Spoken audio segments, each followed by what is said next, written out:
What up, what up? In this video, I'm going to be walking you through Money Management 101, just kind of my thoughts on how I'm managing my money. It's not financial advice, to be clear, but I do want to walk you through kind of how I'm managing money. I see a lot of people messing this up, especially in the info space, which is where I come from originally. When I first started out in business, I was in the video editing space, and then I kind of moved into info. I scaled a lot of info products up in my days, and the whole purpose of this channel is basically to share what I have learned, what's worked, what doesn't work, and that kind of thing. Just so that you trust me. I hate that I even have to put this in here, but I generated over $10 million online last year. We're spending about $1 million a month in ads right now.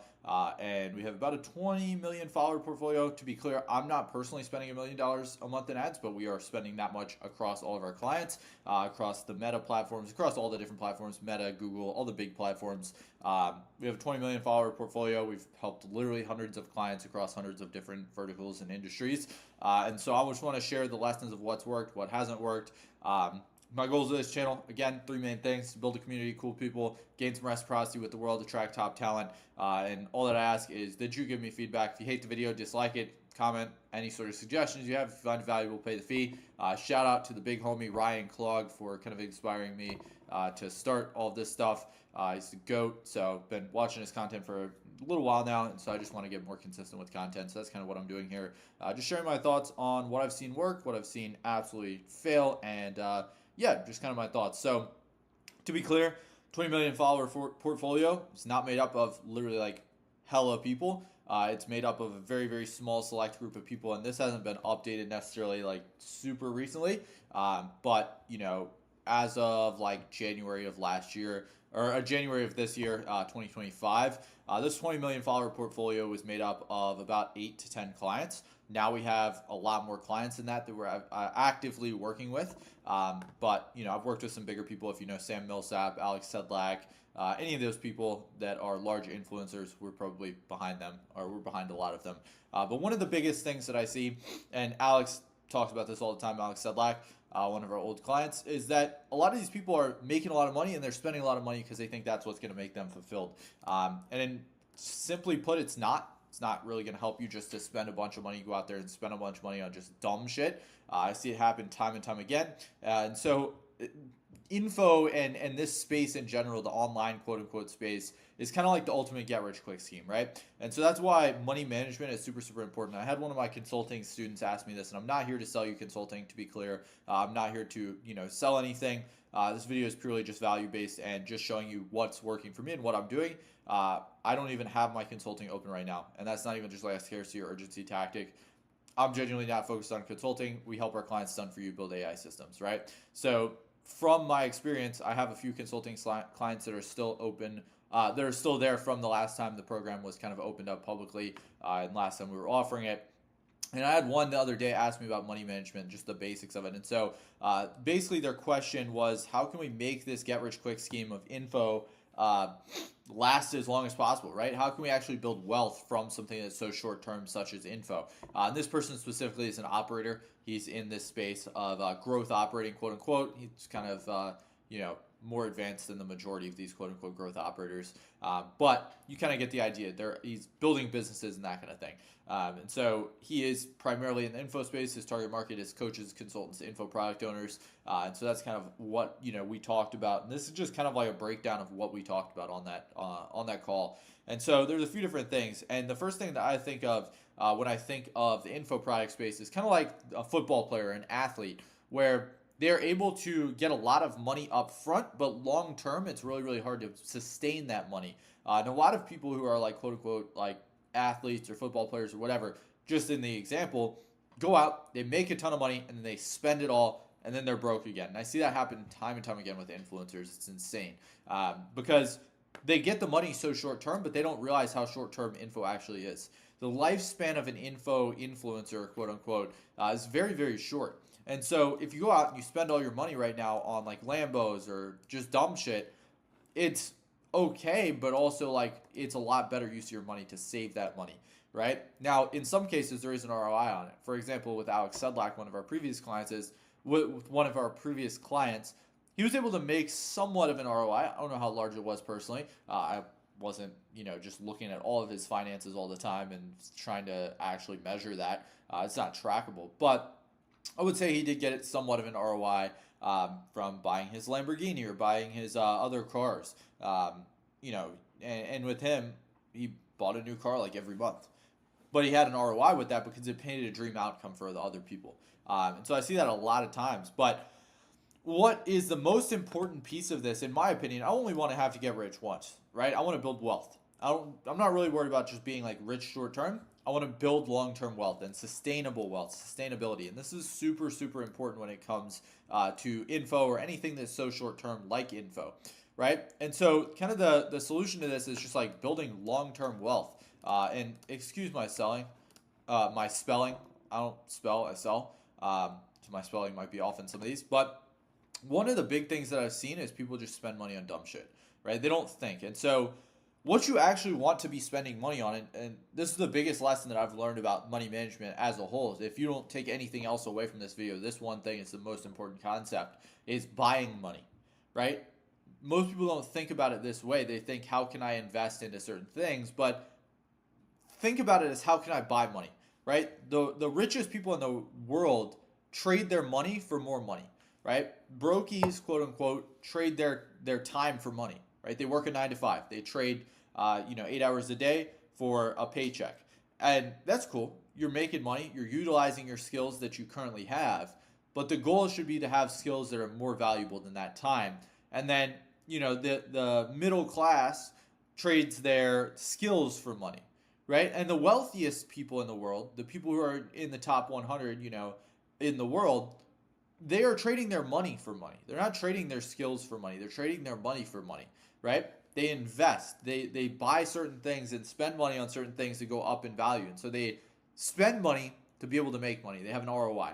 And so some of the things that I always recommend when you're thinking about spending money, right? And this is another thing. I had another client ask me about, okay, should I buy this other dude's program? And I said, okay, we'll break down the pros and cons of it, right? Are we buying money here? This can be used in a sales objection or whatever. This is important to know. When we're buying money, is it an income producing asset? And these are 5 things usually. There's 5 things that I'd like to spend money on. Income producing assets, things that produce cash flow, which is what we use for our quote unquote baller account, which I'm going to talk about in a minute. Knowledge and skills, right? That's the second thing I like to spend money on. I always love to gain more knowledge, because ultimately you still need to trade some skills to be able to actually trade that money for money. Because I just talked a second ago about how we don't want to trade our skills for money. We want to trade our money for money. But we need the skills to know where we can put that money to be able to trade it for more money. And we need to make the initial money that we can spend to make more money, right? So it's all just like a game of Monopoly, basically. Number 3, is this 3? Yeah, 3 is productivity and operations. This also includes your team. I invest very, very heavily back into my team, and I cut a lot of profit out of my business, unfortunately. Also, fortunately, to invest in a team, because I know long term they have the skills so that I don't have to spend the time to gain those skills. And number 4 is your network, right? I invest a lot of money in my network as well. It's very, very important that you have a strong network. I have, plugs for everything. For example, other day, I had a client hit me up and say, hey, my IG got banned for my client. He's basically an operator, and then his client, whatever.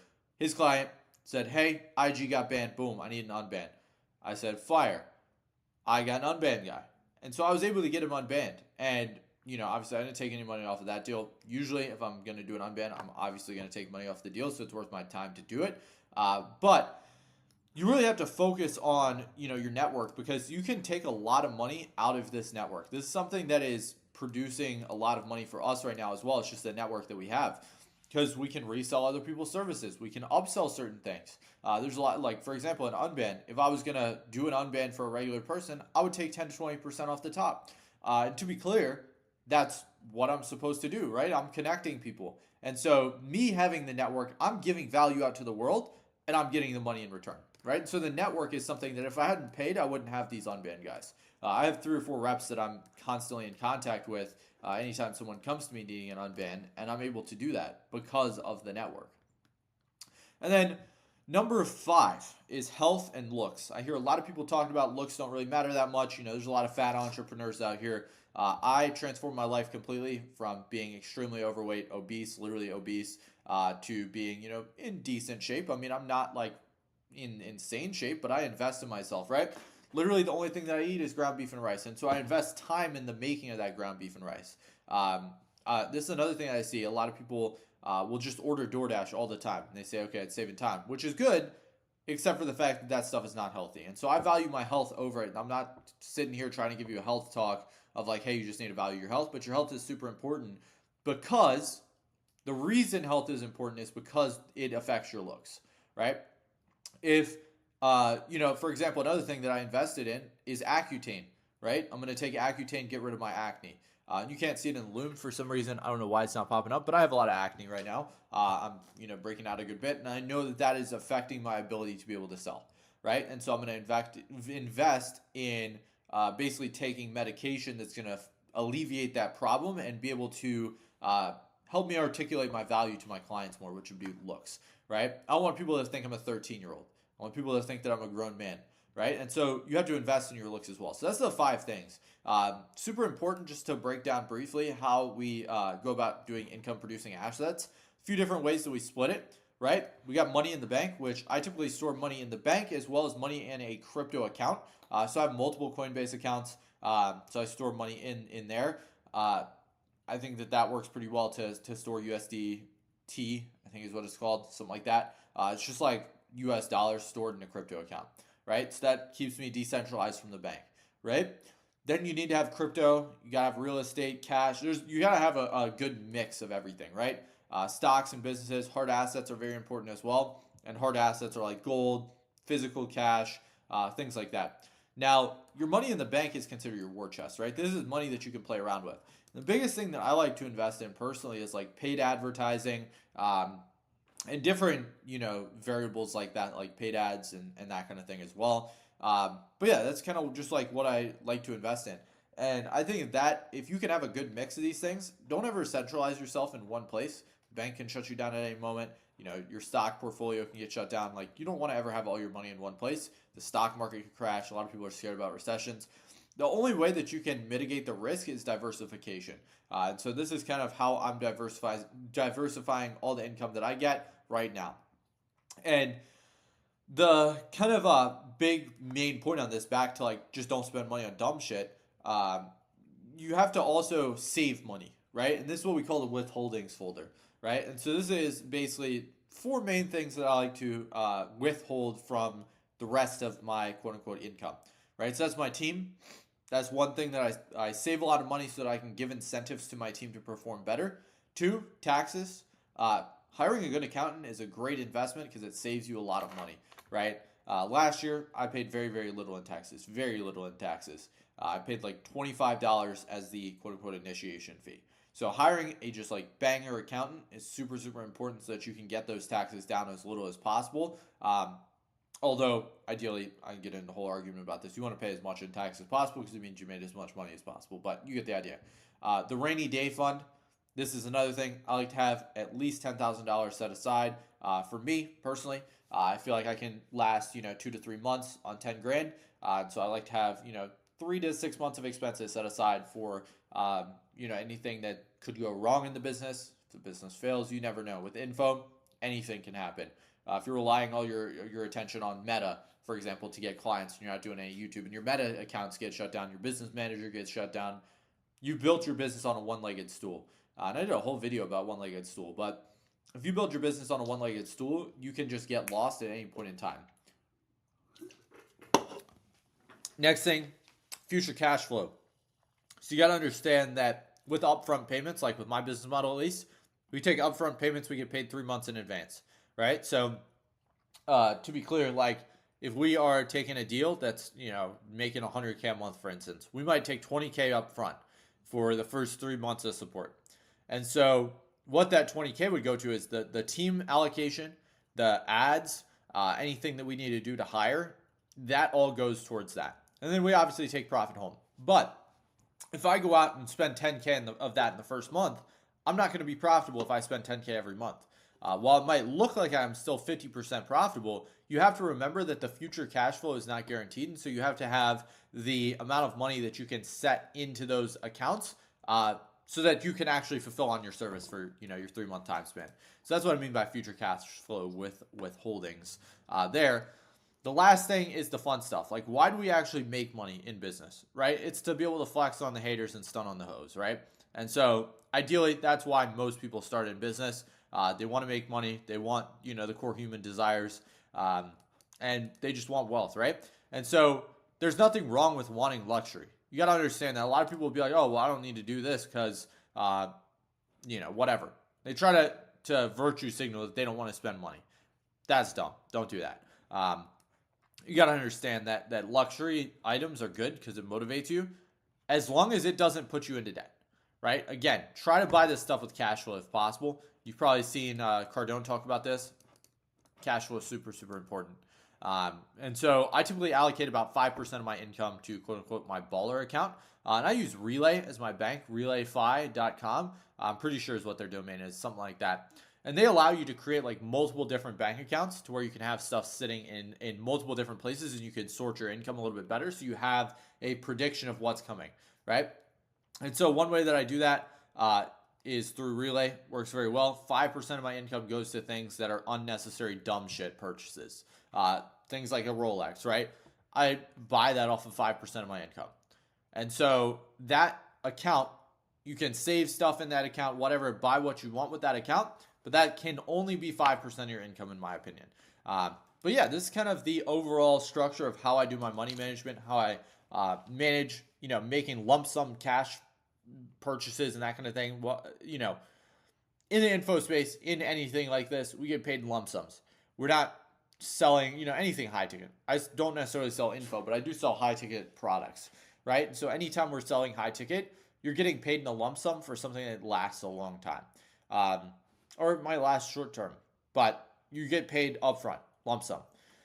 So in the scenario that you're getting paid in lump sums, you have to be able to set money aside so that you don't just always have to find new clients, because there's so many people who have just killed themselves from this. So that's kind of what I would say. It's Money Management 101. If you have any questions for me, any other video suggestions, anything you want to know, just leave them in the comments. And yeah, that would be it.